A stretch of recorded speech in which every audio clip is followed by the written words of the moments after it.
Oke, oke, kalau begitu langsung aja Teh Wina. Jadi di sini ada 3 kursi nih. Nah, Teh Wina bisa pilih kursi untuk duduk Teh Wina yang bisa membuat Teh Wina nyaman. Baik, mungkin di sini Teh. Silakan. Oke, baik. Menurut Teh Wina, agar Teh Wina nyaman, saya harus duduk di sebelah mana? Mungkin di seberang saya.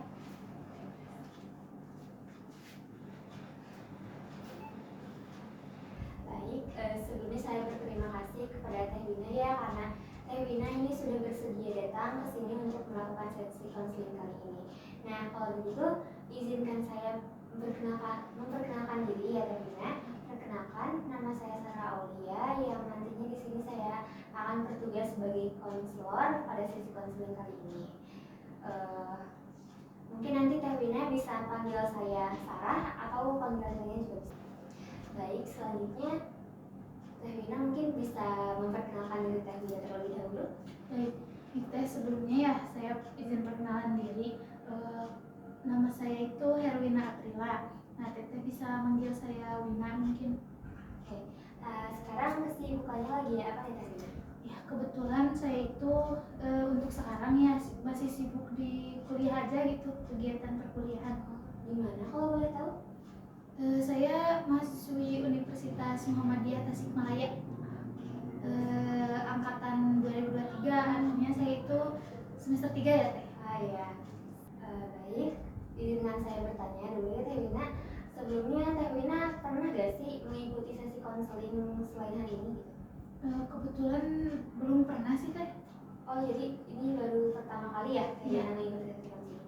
Kalau gitu izinkan saya menjelaskan apa itu sesi konseling kepada Teh Wina. Apakah diperbolehkan? Ya, bisa Teh. Oke. Jadi sesi konseling ini merupakan pertemuan antara saya sebagai konselor dan Teh Wina sebagai konseli yang tujuannya di sini untuk membantu Teh Wina mengatasi masalah, lalu memahami perasaan Teh Wina itu seperti apa, lalu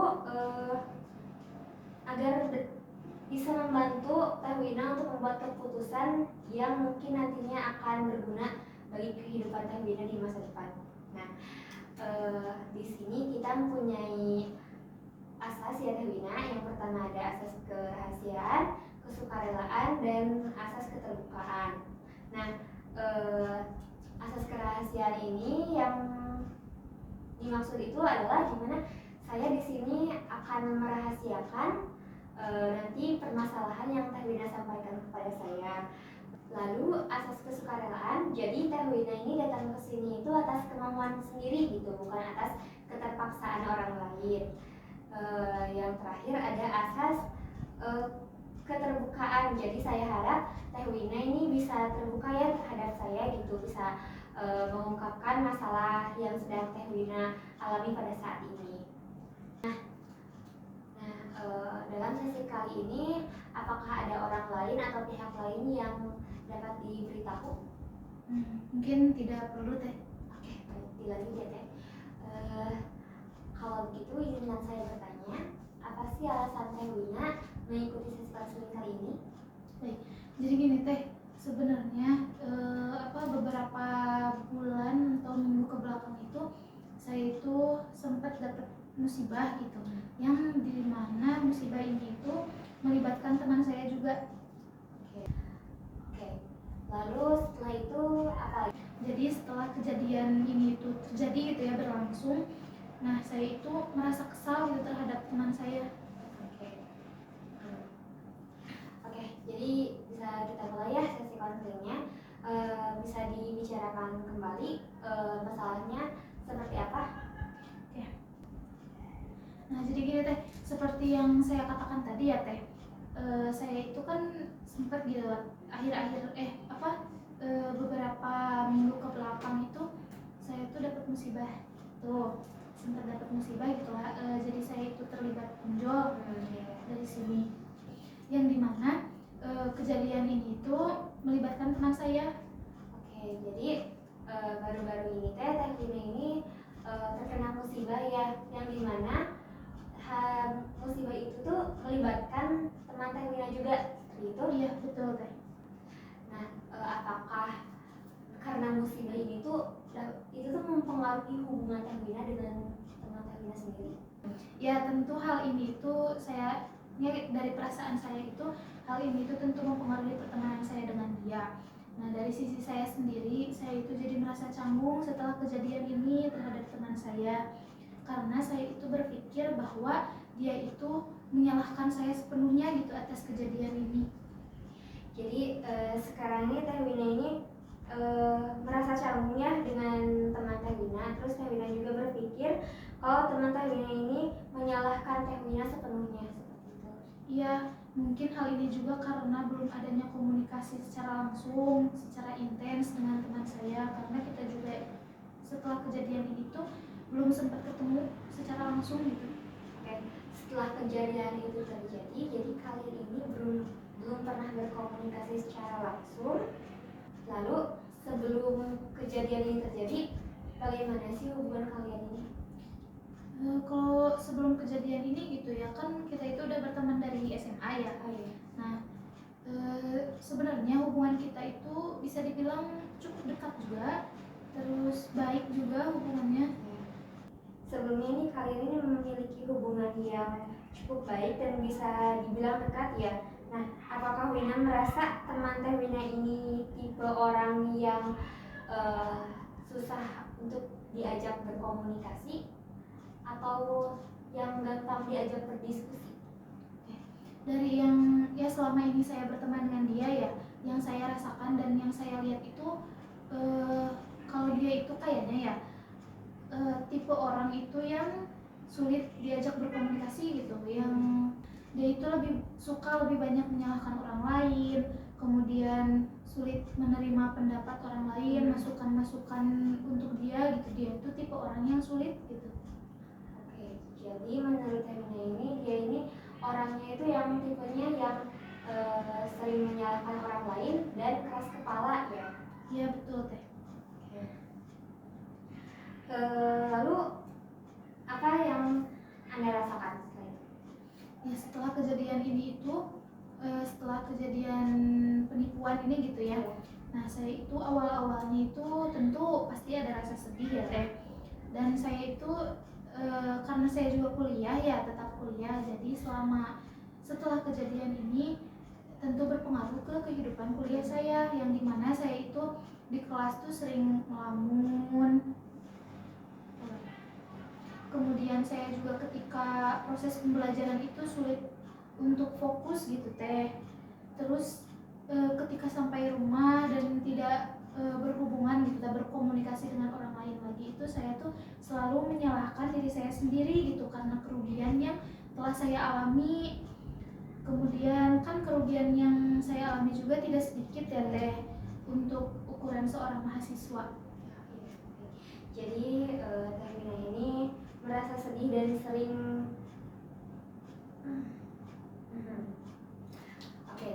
jadi Teh Wina ini sering merasa sedih ya dan sering melamun, serta Teh Wina ini juga sering menyalahkan diri sendiri karena kerugian yang Teh Wina alami ya. Lalu apa lagi? Ya, nah kemudian di sisi lain juga ya teh, kemudian teh yang saya rasakan itu ya, di sisi lain juga saya itu merasa kesal juga gitu terhadap teman saya, karena ya bisa dibilang ya saya itu menanggung kerugian orang lain gitu, dan saya itu tidak sementara gitu, saya itu tidak mendapatkan apa-apa gitu dari sini, itu hanya mendapat kerugian. Jadi Teh Wina ini merasa kesal ya Teh karena menanggung kerugian dari orang lain tanpa Teh Wina mendapatkan apa-apa dari hal itu Teh. Iya betul teh. Nah selain itu ya teh, saya juga merasa kesal dan cukup marah gitu kepada teman saya, karena dari yang saya lihat itu teman saya itu sempat menghindar gitu, kayak menghindar dari saya dan gak mau ikut tanggung jawab gitu atas kejadian ini. Bahkan awalnya dia tuh gak ada permintaan maaf sama sekali kepada saya. Bahkan sampai sekarang pun dia itu nggak pernah ngucapin kata maaf itu secara langsung gitu tak. Seperti misalkan di telepon secara langsung gitu menelpon saya itu nggak ada. Padahal kan dia juga ikut terlibat gitu dalam masalah ini. Oke, jadi Teh Wina ini sekarang mungkin merasa kecewa karena teman Teh Wina ini lari dari tanggung jawabnya ya. Nah, lalu sekarang nih, apa yang Teh Wina merasakan, apa yang berbeda dari diri Teh Wina setelah kejadian itu terjadi? Ya, setelah kejadian ini gitu, rentetan kejadian ini, saya itu jadi sekarang itu sulit gitu untuk percaya terhadap. Oke Teh Wina, dapat saya simpulkan ya. Jadi Teh Wina ini merasa kecewa dan kesal kepada teman Teh Wina karena teman Teh Wina menghindari tanggung jawabnya. Sehingga untuk saat ini Teh Wina ini sekarang susah untuk percaya lagi terhadap orang lain ya. Iya, betul seperti itu. Oke, bisa kita lihat ya Teh Wina. Jadi Teh Wina ini merasa kesal terhadap teman Teh Wina. Bagaimana jika Teh Wina menghilangkan perasaan kesal dengan cara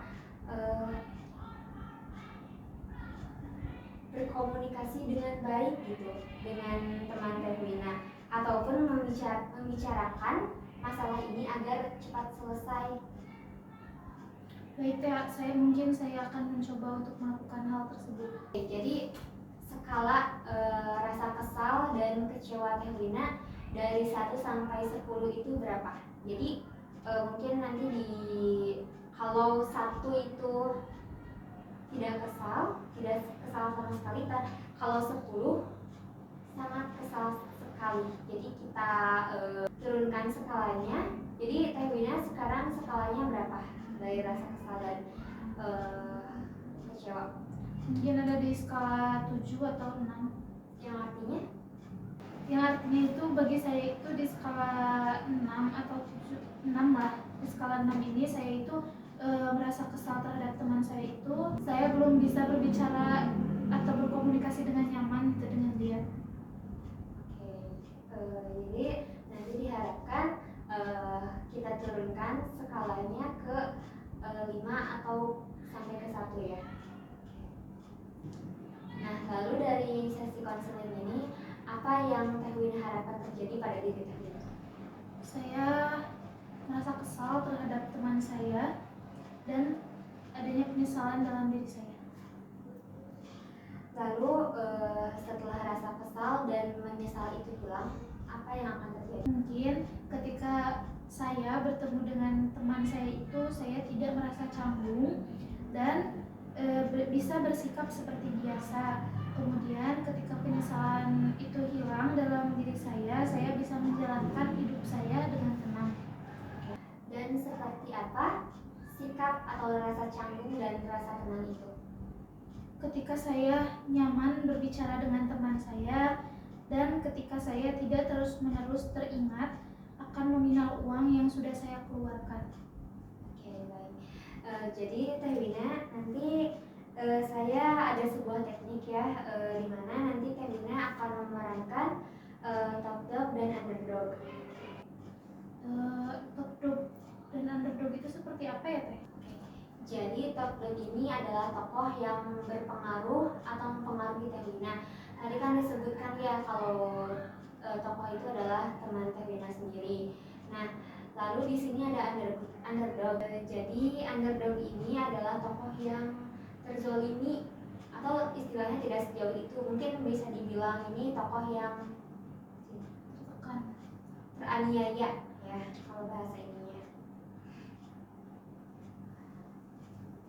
Mungkin juga bisa disebut dengan pihak yang tertekan juga. Nah, underdog di sini Teh Wina nanti bisa memerankan diri Teh Wina. Oke, nanti mungkin saya di sini akan menyediakan 2 kursi, di mana nanti di situ akan diperankan oleh Teh Wina sebagai top dog dan underdog. Nah, bisa kita lihat di sini ada kursi top dog di sini, dan nanti di sini mungkin akan diisi oleh kursi underdog. Oke. Nah, oke. Kalau begitu, Teh Wina diharapkan pergi ke kursi yang top dog terlebih dahulu. Baik. Apakah Teh Wina sudah siap sekarang? Sudah. Mau mencobanya? Nah, sekarang Teh Wina sudah berada di kursi Talk Dog.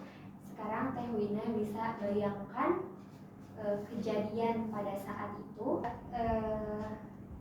Teh Wina bayangkan kejadian itu hadir pada saat ini.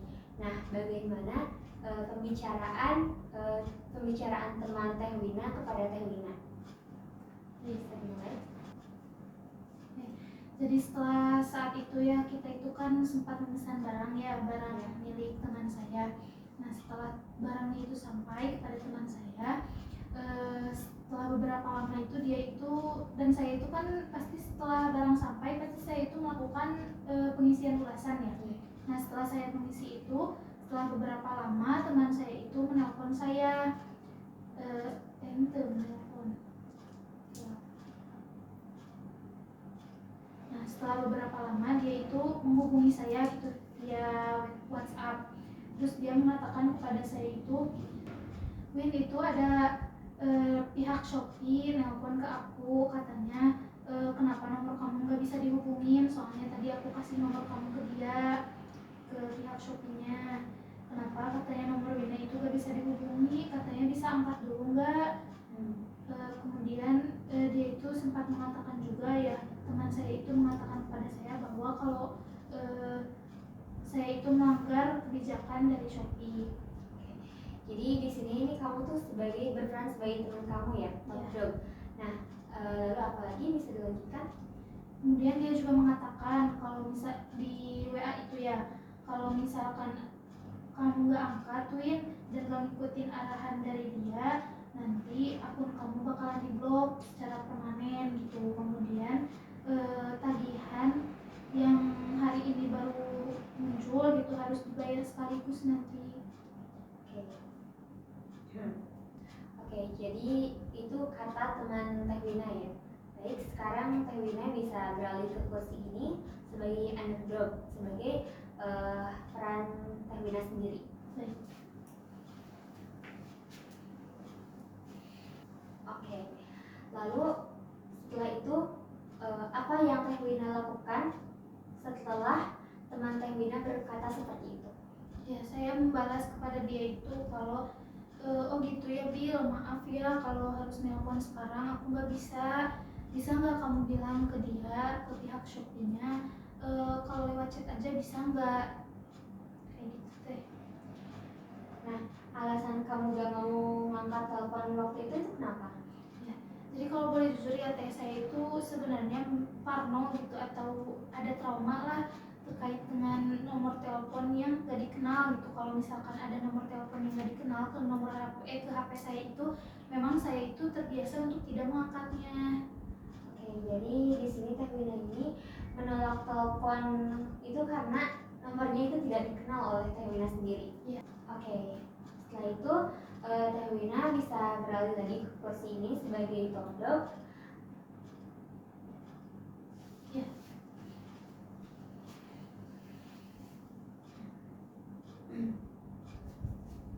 Nah, kalau Teh Wina ngomong seperti itu, apa jawaban dari teman Teh Wina sendiri? Setelah saya berkata seperti itu, dia itu sempat menghubungi saya via WhatsApp. Itu dia tuh nelpon ke saya beberapa kali. Kemudian ketika saya angkat, dia itu berbicara dengan nada yang cukup tinggi. Dia mengatakan bahwa pada saya itu, angkat aja Win, so hubungi sama kamu, kan itu juga karena kamu. Kalau gak diangkat, nanti akun kamu dibekuin permanen. Terus tagihan aku harus dibayar sekaligus. Dia nggak mengatakan hal seperti itu dengan nada yang cukup tinggi kepada saya. Oke. Sudah selesai ya Teh Wina. Jadi Teh Wina sekarang bisa kembali lagi ke kursi underdognya.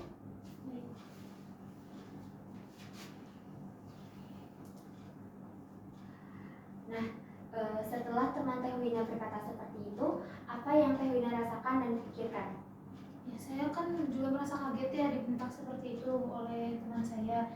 Setelah dibentak itu saya itu merasa bersalah gitu dan takut kalau nantinya tagihan tersebut itu harus benar-benar dibayar sekaligus. Saya juga kasihan kepada teman saya kalau misalkan hal itu benar-benar terjadi.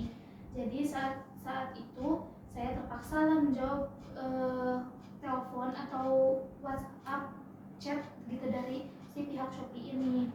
Nah, setelah saya menjawab dan menanggapi gitu pihak yang atas namakan Shopee ini, banyak banget prosedur yang harus saya ikuti yang prosedur dari mereka. Banyak sekali prosedur yang harus saya lakukan, kemudian harus saya patuhi juga gitu prosedur dari mereka itu. Namun setelah beberapa lama gitu dan melakukan banyak proses yang ternyata kedepannya itu melibatkan uang gitu, nominal uang di dalamnya, saya itu baru sadar kalau hal ini itu merupakan kayaknya sebuah aksi penipuan gitu. Nah, setelah saya sadar akan aksi ini, nah saya itu langsung menghubungi teman saya lagi, teman saya yang tadi, dan menjelaskan hal ini. Kemudian saya juga memberitahu dia gitu kalau ada tagihan yang harus ditanggung setelah kejadian ini. Baik, Teh Wina bisa kembali ke kursi balik ke kursi top dognya lagi. Baik. Nah, setelah itu apa yang kira-kira teman Teh Wina katakan kepada Teh Wina?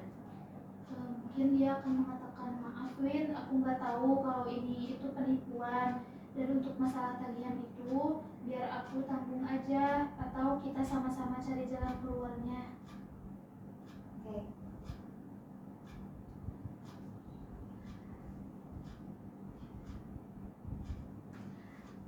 Lalu setelah teman Teh Wina berbicara begitu, apa yang akan Teh Wina pikirkan?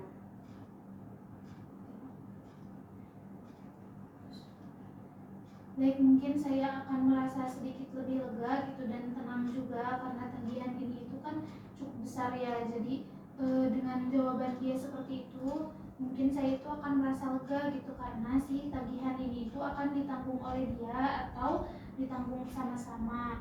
Tapi saya juga tetap kesal mungkin karena sebelumnya dia terus mendesak saya, bahkan sempat membentak saya juga. Teh Wina ini sudah mengungkapkan ya perasaan yang kira-kira bisa Teh Wina lakukan untuk menjelaskan hal ini kepada teman Teh Wina ke depannya. Nah, supaya mungkin nanti hubungan Teh Wina dan teman Teh Wina ini terhubung dengan baik, apa yang akan Teh Wina lakukan? Mungkin saya akan mencoba membuka komunikasi dengan dia, mengajak dia bertemu secara langsung gitu untuk mengkomunikasikan ini, dan mungkin saling meminta maaf. Oke, bagus sekali Teh Wina punya niat untuk berbicara langsung dengan teman Teh Wina. Nah, ini langkah yang menurut saya ini sangat positif sekali. Mungkin kapan nih kira-kira Teh Wina dapat berbicara langsung dengan teman Teh Wina? Mungkin ya kalau dari sisi saya sendiri untuk bertemu, bahkan untuk bertemu saat ini, hari ini pun saya sudah siap. Tapi mungkin ada kendala ya, karena teman saya ini bekerja di luar kota, jadi mungkin saya harus menunggu teman saya dulu. Baik, Teh Wina ingat ya, yang penting itu Teh Wina bisa menyampaikan perasaan dengan jujur dan tetap menjaga hubungan baik dengan teman Teh Wina. Nah, lalu Oke, Teh Wina ini sudah merasa lega dan sudah merasanya. Teh Wina tadi sudah mengetahui permasalahannya apa yang dilakukan Teh Wina selama ini. Setelah kita melakukan sesi konseling ini, coba sekarang Teh Wina sampaikan rasa kesal dan kecewa ini sudah berada di rating skala berapa? Mungkin di skala 3. Menurut Teh Wina, artinya skala 3 itu apa? Saya sudah bisa berbicara dengan nyaman dengan dia, kemudian saya juga sudah merasa sedikit lega ya karena beban saya mungkin sudah sedikit berkurang karena sudah bercerita gitu di sini. Kemudian saya juga kan sudah sedikit tahu lah langkah-langkah apa yang akan saya ambil gitu ke depannya.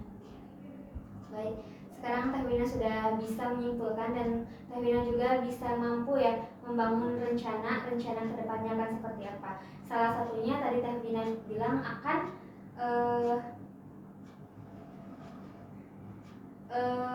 membicarakan dan bertemu langsung dengan Teh Wina, dengan teman Teh Wina.